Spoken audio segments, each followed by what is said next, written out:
Vandag of hierdie week leer ons van die weduwee se kruik. Benita en Victor is saam met hulle pappa en mamma by hulle kerk se bazaar. Dis 'n heerlike dag met allerlei eetgoed en speelietjies. Daar is 3-been resies en kruiwa stoot. Victor is die kruiwa. Hy hardloop op sy hande en sy ou sus Benita hou aan sy voete vas. Hulle het lank geoefen op hulle grasperk. Pappa en mamma staan langs die baan en moedig hulle aan. Benita en Victor wen die kruiwa stoot item. Die mense klap vir hulle hande en 'n tannie help hulle om op die podium te staan. Maatjies, nou 'n podium is 'n houtkas met trappies waarop 1, 2 en 3 geskryf staan. Benita en Victor het eerste gekom en hulle staan al 2 by die 1. Dan kom daar 'n oom met 2 sulke lekker dik inkleurboeke en kleurpotlode. Baie geluk julle 2, geniet julle prysies en kleur lekker in, hoor. Dankie oom, sê Benita en Victor en skud die oom se hand. Pappa neem eers 'n foto van hulle voordat hulle afklim. Victor gaan neem volgende aan die visvangdeel. Dit is plastiese vissies in 'n bak met water. Victor kry 'n klein visstokkie met 'n hak vooraan waarmee die vissies uit die water gehaal moet word. As jy 3 maal misvang, lui daar 'n klok en dan moet jy voor begin en weer geld betaal. As al die vissies in 'n sekere tyd uitgehaal word, wen jy 'n prys. Dis 'n groot teddybeer. Benita geniet die tombola. Daar word 'n nommer gekies van 'n waslap tot 'n groot pop met blou oë en dit is alles pryse. Sy kan slaap en huil soos 'n regte babietjie. Benita wen haarlinte, sepies en 'n pakkie met lekkertjies. Maar die mooi pop met haar ligblou rokkie bly op die rakke sit. Pappa het vir Benita en Victor elkeen R50 gegee om die dag te spandeer. Sommige gou is dit klaar en begin hulle vir pappa nog geld vra. Mamma koop vir elkeen 'n worsbroodjie en pannekoek. Nadat hulle heerlik daaraan gesmil het, wil Victor weer na die visvang toe. Pappa keer hom. Nee, kom ons gaan nou liewer terug huis toe. Julle 2 is 'n groot uitgawe. Victor is baie hartseer en hy wil net huil. Mamma druk hom teen haar vas.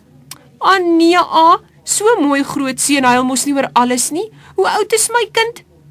Victor hou sy een handjie in die lug. 5 jaar, en as ek weer verjaar is ek 6. Hy hou sy ander hand se duimpie ook by, en Benita is so. Hy sit nog 4 vingertjies by. 10 jaar. Mamma lag. Julle is al eislik groot, ons moet nou huis toe gaan. Victor trek weer 'n suur gesig. Maar dit is so lekker hier. Pappa knik met sy kop. Ja, maar dit kos geld uit my beursie. Toe hulle by die huis kom, weet Benita en Victor skielik nie wat om met hulle self aan te vang nie. Victor neel die hele tyd en Benita sit kop onderste bo op die stoep. Pappa sien dat die 2 nie gelukkig is nie en roep hulle. Benita, Victor, kom gou hier. Benita kom sleepvoet nader en Victor, wat altyd hardloop, kom ook stadig aangestap. Pappa gaan sit op die stoel. Ek kan sien dat julle 2 baie teleurgesteld is. Dit was nou baie lekker by die kerkbazaar, maar ek het nie genoeg geld om net aan mekaar te gee nie. My beursie is nie die weduwee se kruik nie. Victor kyk vraend na pappa. Wat is die weduwee se kruik, pappa? Pappa vryf oor Victor se handjie. 'n Weduwee is 'n vrou wie se man dood is, en 'n kruik lyk soos mamma se koeldrankbeker. Dis net baie hoër met 'n nou nek, en dis 'n ware verhaal uit die Bybel van Elia. Benita staan op en stap die huis binne. Ek het 'n mooi klein Bybeltjie by Rihanna geleen. Ons moet 'n taak maak vir die Sondagskool en die bestes gaan dan op 'n expo uitgestal word. Wat is 'n expo, pappa? Wil Victor weer weet. Pappa frons soos wat hy dink. Hoe gaan ek dit nou vir jou in 'n maklike taal verduidelik? Dis 'n plek waar hulle die take, dis nou die werkstukke wat Benita hulle maak, vir die mense gaan wys. Mamma bring vir hulle koeldrank en kom sit ook op die stoep. Hoe klink dit vir my julle het 'n vasvra kompetisie? Benita kom aangestap met die mooiste klein Bybeltjie in haar hand. Kyk net, is dit nie mooi nie? Victor kom nader om ook die Bybeltjie te bewonder. Kyk mamma, dit is net so groot, so vir my handjies. Ek wil ook so eene hê. Mamma glimlag. Dit lyk na 'n gawe Kersgeskenk, ons sal dit onthou. Ek sal die verhaal van Elia daaruit lees. Elia was 'n profeet van die Here. 'n Profeet is iemand wat boodskappe van die Here aan mense oordra. Die mense het baie sonde gedoen, en Elia het vir die Here gevra om die hemel te sluit sodat dit vir 3 jaar glad nie reën nie. En wanneer dit nie reën nie, dan is daar ook nie oeste nie. Nou oeste is wanneer boere sekere gewasse plant en oes wanneer dit ryp is, soos mielies, grondbone, koring en groente. Ons kan ook nie sonder reën klaarkom nie, want dan gaan ons hongersnood in die land hê. En dit is wanneer daar nie genoeg kos is nie. Victor is nou baie nuuskierig. Maar hoekom gaan koop hulle nie net hulle kos by die winkel nie, mamma? Ons doen dit dan. Papa lag. Ai, my stadskinders. Ek sal julle na 'n plaas toe moet neem. Melk kom nie uit 'n bottel nie. Benita staan ook nader. Papa, ons het al in die skool geleer dat mieliemeel waarmee mamma pap maak van mielies gemaak word en brood van koring. Victor klap sy handjies. Mamma het my ook geleer dat die olie waarin sy die lekker aardappelskyfies braai van sonneblomme gemaak word. Dis die groot geel blomme wat altyd na die son toe kyk. Papa lyk baie verbaas. Maar dit lyk vir my ek onderskat my kinders. Mamma, vertel jy vir ons verder van Elia. Mamma hou haar vinger op die plek in die Bybel. Die Here het vir Elia na Krit gestuur. Hy het ook die kraaie opdrag gegee om vir Elia kos te gee. Nou, kraaie is swart voëls wat baie slim is en kan praat. Victor is sommer weer opgewonde. Ek ken 'n kraai. Tommy se pappa het vir hulle 'n baba kraaitjie gebring wat hulle met ontbytpap groot gemaak het. Die kraai bly nou in 'n groot boom voor hulle deur. Hy kan vreeslik hard skreeu en praat. Pappa? Wil Benita weet. Hoekom sê hulle altyd soos die kraai vlieg? O, dis 'n spreekwoord, verduidelik pappa.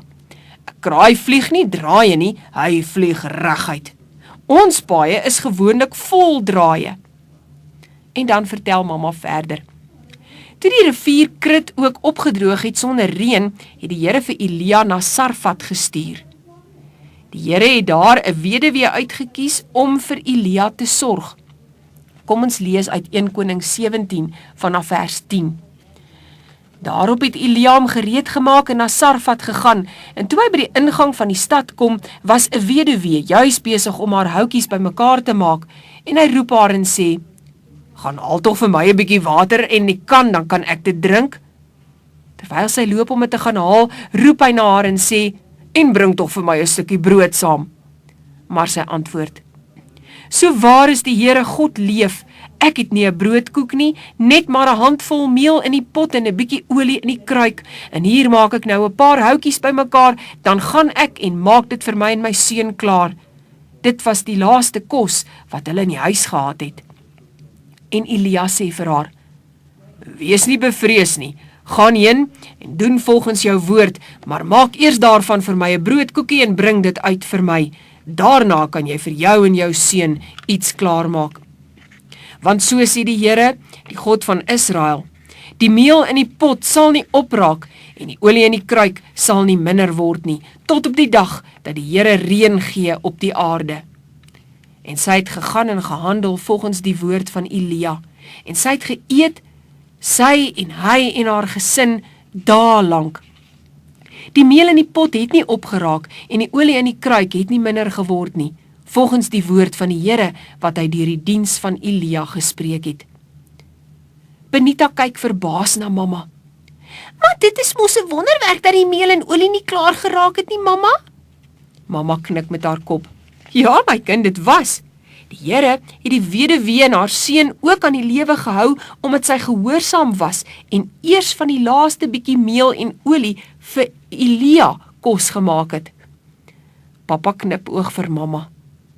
Ek wonder of my 2 grootkinders lus sal wees om my te help met die spuitfonteintjie. Ek gaan vandag al water intap. Benita en Victor spring albei regop. Dit gaan lekker wees, pappa. Mamma stap ook saam om daarna te gaan kyk. Papa het 'n mooi spuitfonteintjie met klippe gebou en rondom 'n dammetjie gemaak. Mamma lyk baie trots.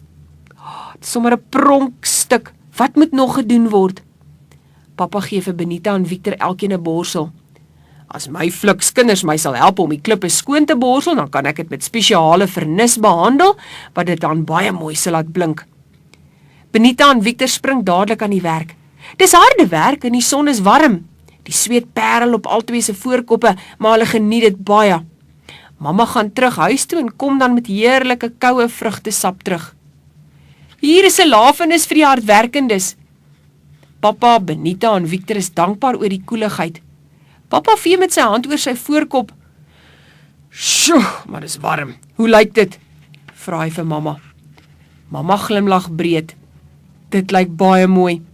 Gaan dit nie baie water mors nie? Papa skud sy kop.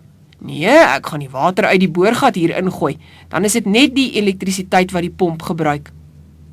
Papa, wil Victor weet, waar kom die water wat in die boorgat is vandaan? Papa glimlag. Dit kom onder uit die aarde uit, en die Here het dit daar vir ons gebruik gebere. Benita is opgewonde. Dis soos die weduwee se kruik, nie, papa? Papa knik met sy kop. Ja, my kind, vir ons is dit die weduwee se kruik. Maatjies, vra vir papa of mamma om in jou eie Bybeltjie vir jou uit 1 Konings 17 te lees.